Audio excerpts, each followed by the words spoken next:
ब्रिजवासी वल्लभ सदा मेरे जीवन प्राण, इन्हें ना बिसारियो मोहि नंद बाबा की आन।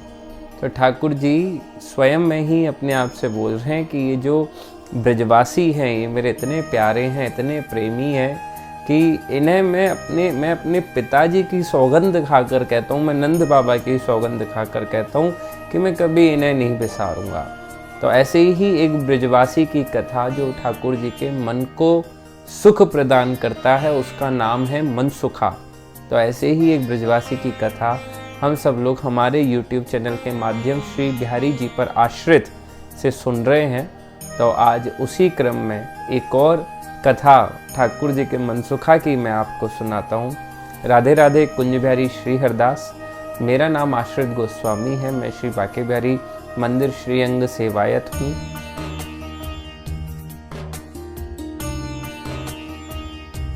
ये ठाकुर जी के 8 परम मित्र रहे हैं, जिसमें से 7 सजातीय से मेरा मतलब जो यदुवंशी जो यादव वंश से ताल्लुक रखते थे वह थे, और एक विजातीय जो ब्राह्मण वर्ग से ताल्लुक रखते थे उनका नाम था मधुमंगल। और ये जो परम मित्रता मधुमंगल और श्री ठाकुर जी की हमारे ब्रजमंडल में रही है, इसकी 2 कथा मैं आपको सुना चुका हूँ कि कैसे पहले एक बार भीम के साथ में मधुमंगल का विवाद हुआ था हस्तिनापुर में, और दूसरी कथा कि जब ठाकुर जी से मधुमंगल अपने लिए घर मांगता है। अब तीसरी कथा खीर की है। तो हुआ क्या कि ये सभी ग्वाल वाल काफ़ी समय हो गया, रात्रि हो गई, गैयां चराकर वन से अपने घर गोकुल की तरफ लौट रहे थे। तो यशोदा मैया ने सभी ग्वाल वालों से बोला कि अब कहाँ आप अपने अपने घर जाके अपनी अपनी मैयाओं को परेशान करोगे, रात्रि बहुत ज़्यादा हो चुकी है। तो एक काम करो, आज सारी मंडली ठाकुर जी के साथ बैठ के भोजन पाओ। आज कन्हैया के जितने भी मित्र हैं सब एक यहीं बैठ जाओ और सब यहीं बैठकर भोजन पाओ। तो सभी मित्रों में गुरु शांडिल्य जो कि नंद बाबा के गुरु और श्री कृष्ण के पारिवारिक गुरु, उनके सुपुत्र श्री मधुमंगल भी विराजमान थे। तो अब जब ब्राह्मण पुत्र एवं गुरु पुत्र घर में भोजन करने वाले हैं, तो नंद बाबा यशोदा मैया ने बड़े आंगन को बड़े प्रेम से धोआ, चौक लगाया, चौक पर उनको विराजमान कराया। उनकी थाली अलग लगी एवं उनके 7 मित्रों की थाली अलग लगी।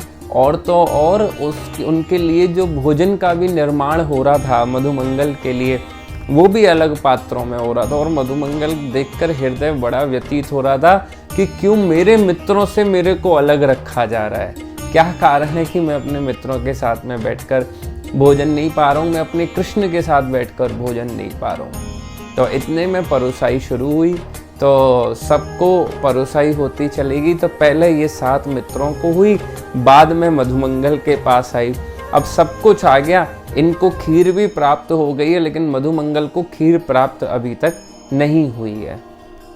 तो नंद बाबा मधुमंगल बड़ी चिंता में बैठे हुए हैं। तो नंद बाबा आए हैं, जिनकी आन ठाकुर जी थोड़ी देर पहले ले रहे हैं। तो नंद बाबा आए हैं और आने के साथ साथ बोले कि आप क्यों इतने चिंतित हैं मधुमंगल जी, क्या कारण है, आप क्यों इतनी चिंता में हैं। तो बोले बाबा मेरे को चिंता इस बात की कि अभी जिस आंगन में हम लोग बैठे हैं, जहाँ पर हम लोग विराजमान हैं, उस आंगन की छत गिरने वाली है और मैं बच जाऊंगा, बाकी सब दब जाएंगे। और ये बड़ा गुण रहस्य है जो कि मेरे को ध्यान लगाने के बाद में प्राप्त हुआ है।